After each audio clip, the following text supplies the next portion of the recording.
오늘의 사연 시작하겠습니다. 안녕하세요. 저는 올해 22살이 된 여자예요.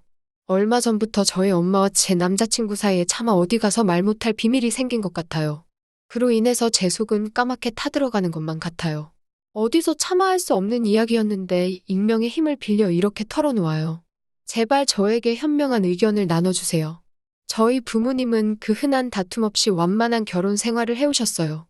저희 부모님은 사내 연애로 만나셨대요. 비행기 기장이신 아빠는 성실하시고 자상하신 분이시고 승무원으로 일하시던 엄마는 또래분들에 비해 키도 크고 날씬하신 데다가 얼굴도 동안이세요. 그래서 주변 사람들은 처음에 저희 가족이 이사 왔을 때 저희 엄마가 배우인 줄 아셨다고 해요. 두 분은 서로 뜨겁게 사랑하고 그래서 얼른 아이를 갖고 싶었지만 쉽지 않으셨다고 해요. 그렇게 저는 입양되었고 제가 7살 때 이 집에 오게 되었죠. 두 분은 저를 지금까지도 헌신적으로 사랑으로 길러주셨어요.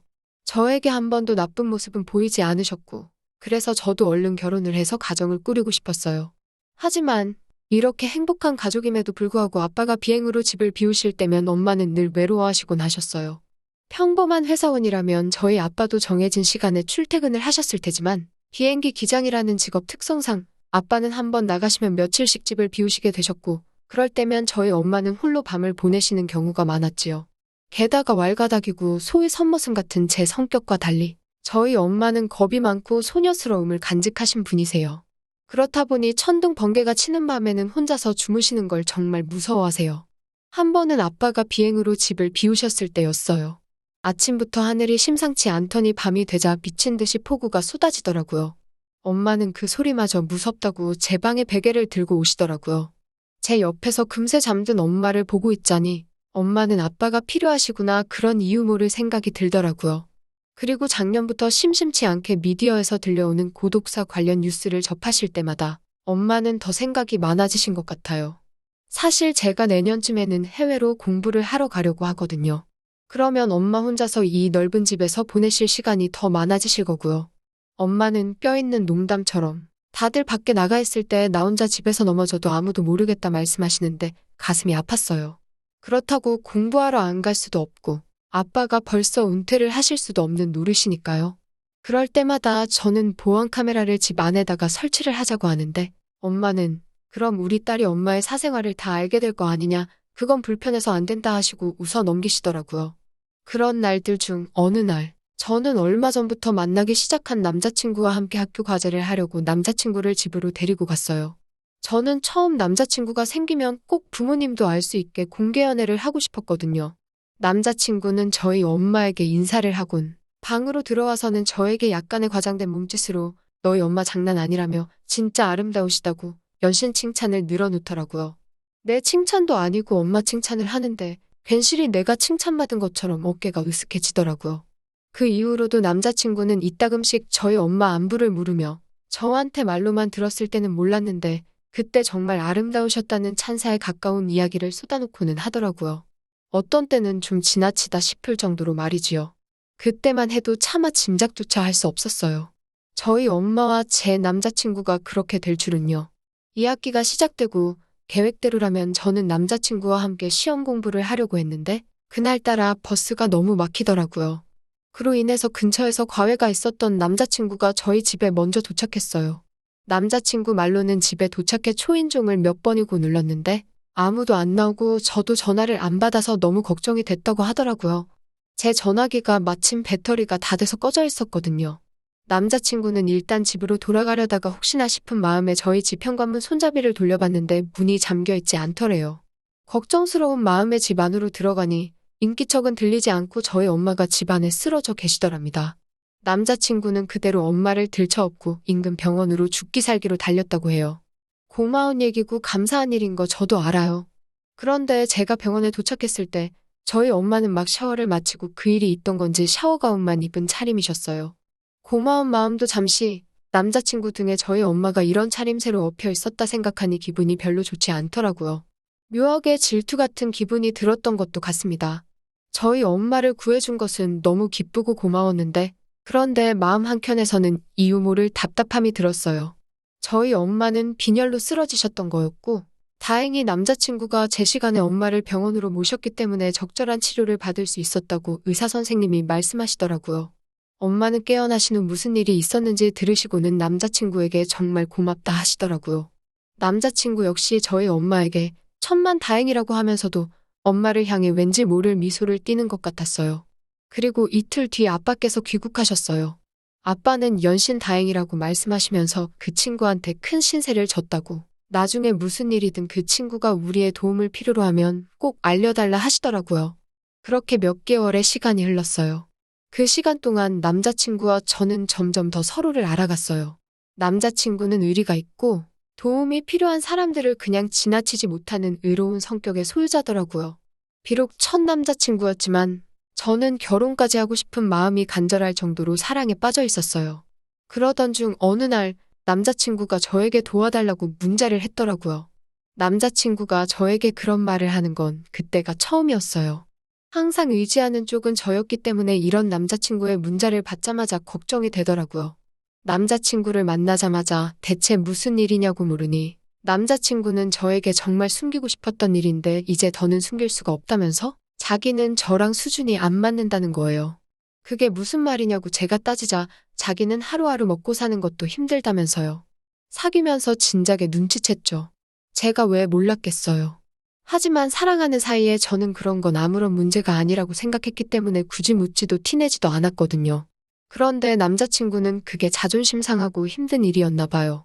이어 말하기를 어머니가 계모임을 하시는데 돈을 떼이셨다고, 그 돈이 없어 큰일이 생겼다며 이제 서울 하늘 아래 버티고 있을 곳이 없어서 할머니가 있는 고향으로 내려가야 할 것 같다고 말이에요. 저는 그런 이유로 남자친구랑 헤어질 수 없었어요. 그래서 일단 같이 방법을 알아보자며 간단하게 필요한 짐만 챙겨서 우리 집으로 가자고 했어요. 남자친구와 함께 집에 오자 엄마께서는 여느 때처럼 남자친구를 반겨주시더라고요. 저는 엄마께 일단 상황을 설명드렸어요. 그러자 엄마는 흔쾌히 그럼 당분간 여기서 머물라고 말씀하시더라고요. 그때 제가 왜 그런 제안을 했었던 걸까요? 지금 이 글을 쓰는 이 순간에도 그날의 일이 후회가 돼요. 하루는 제가 유학 간다는 소식에 어릴 적 친구들이 송별회를 해준다고 찾아와 다 같이 술 먹고 노래방 가고 신나게 놀다 보니 막차 시간이 지났더라고요. 저는 엄마와 남자친구에게 전화해 근처 사는 친구 집에서 자고 들어간다고 얘기했죠. 두 사람 모두 별다른 말 없이 알겠다고 하더라고요. 그런데 두 사람 다 목소리가 좀 뭐랄까? 확실히 걱정하는 투는 아니더라고요. 오히려 약간 들뜬 듯한 느낌? 다음 날 아침 서둘러서 집에 도착한 저는 차라리 보지 말았어야 할 광경을 보고 말았어요. 제가 들어오는 소리에 깨신 건지 엄마가 방에서 나오고 계셨는데 그게 제 남자친구 방이었어요. 제가 놀란 눈으로 엄마가 왜 거기서 나오시냐 묻자 엄마는 조용히 하라는 듯이 손가락을 입에다 대고 안방으로 오라고 하시는 거예요. 저는 엄마에게 이게 무슨 상황인지 당장 설명하라고 말했어요. 엄마가 말하기를 어제 제 남자친구랑 둘이서 맥주 한 캔 마시면서 저랑 앞으로 어떻게 할 건지 이런저런 얘기를 나눴다고 해요. 그러다 갑자기 치는 천둥 소리에 놀라서 제 남자친구 방에 갔더니 남자친구는 이미 자고 있길래 엄마가 옆에 잠깐 누워 계시려고 했다가 깜빡 잠이 들었다고. 근데 더워서 잠결에 스스로 옷을 벗으신 것 같다는 거였어요. 갱년기 되면 몸이 더웠다 추웠다 한다면서요. 엄마의 설명이 사실 전부 다 이해가 되진 않았지만 엄마가 이렇게까지 말씀하시는 걸 보면 설마 무슨 일이 있었겠나 싶더라고요. 엄마가 굳이 남자친구를 감쌀 필요는 없을 테니까 말이죠. 그리고 또 남자친구가 자느라 아무것도 몰랐다면 굳이 저희 엄마가 제 발로 제 남자친구 방에서 잠결에 옷을 벗었다는 얘기를 할 필요는 없다고 생각했어요. 괜히 엄마만 난처해지실 수도 있으니까요. 그래서 더 이상 그날 일을 따지지는 않았어요. 하지만 그 이후로도 납득하기에는 좀 어려운 일들이 이따금씩 생기더군요. 어느 날부터는 집에 계시는데도 화장을 한 상태로 계셨어요. 엄마가 화장을 안 해도 미모가 빼어나셔서 원래도 화장을 잘 안 하시는데 화장품 사놓은 거 쓰지를 않으니 유통기한이 지나 버리기도 아깝고 그래서 화장을 한번 해봤는데 언제까지 자기가 이렇게 아름답겠냐며 그냥 자기 만족을 위해 그러는 거니까 이해해달라고 웃어넘기셨어요. 하지만 그런 엄마를 보는 남자친구의 눈빛이 어느 순간부터 저를 보는 그 눈빛과 닮아 있었어요. 이따금씩 식사 준비하는 엄마를 보고 있느냐고 제가 불러도 대답을 못할 때도 있었고요.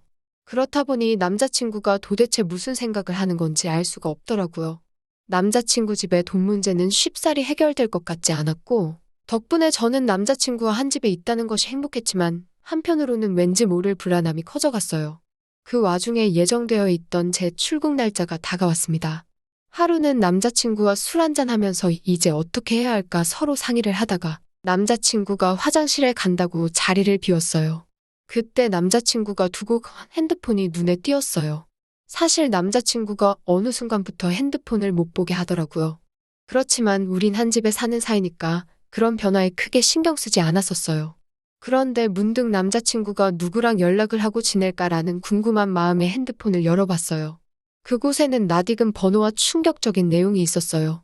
낯익은 번호의 주인공은 바로 저의 엄마였습니다. 7살에 버려진 저를 15년 동안 사랑과 헌신으로 키워준 그 아름다운 마음씨를 가진 저의 엄마요. 제 남자친구에게 온 엄마의 메시지는 언제 오니? 밥 먹었니? 그런 수준의 일상적인 대화가 아니었어요. 며칠 뒤면 저희 아빠가 오시니 그 전에 많이 하고 싶다고 곧 저도 출국을 하니까 우리 좀 더 붙어 있을 수 있겠다고. 제 눈을 의심했고 등줄기에는 식은땀이 흐르고 손발이 덜덜 떨리더군요. 하지만 믿고 싶지 않았어요. 스스로에게 현장을 잡을 때까지는 일단은 아무것도 확실하지 않다라고 되뇌었지요. 그리고 마침내 기회가 왔습니다. 저번처럼 제 유학기념 송별회가 있어 나갔다 온다 말하고 그 둘에게 저는 늦어지면 저번처럼 친구네서 자고 오겠다고 했어요. 그리고 남자친구와 엄마 방에는 제가 몰래 준비한 녹음기를 틀어놓고 나왔습니다. 다음 날 녹음기에 녹음된 내용을 들었을 때 저는 까무라치는 줄 알았어요. 인자하고 우아한 저희 엄마는 어디 가고 항상 저만 바라본다던 남자친구는 어디 가고 녹음기 너머로는 서로를 탐닉하는 두 짐승 같은 소리만이 들려오고 있을 뿐이었습니다. 마치 그날이 처음이 아니었다는 듯이 둘의 대화는 더 이상 제 입으로 설명을 하기엔 너무 괴로울 정도였습니다. 원래대로라면 이걸 바로 아빠께 들려드리고 이혼하시라 말씀드릴 생각이었습니다. 그런데 저는 사실 또 버려지는 게 두려워요. 입양한 딸이 이런 사실을 알고 있다면 아빠든 엄마든 저를 계속 자식으로서 대해주실까요? 그냥 외로운 엄마의 일탈이라고 생각하고 돌아오기만을 바라야 하는 걸까요? 이 일을 폭로하면 전 부모님과 첫사랑인 남자친구까지 잃게 되진 않을까 고민됩니다.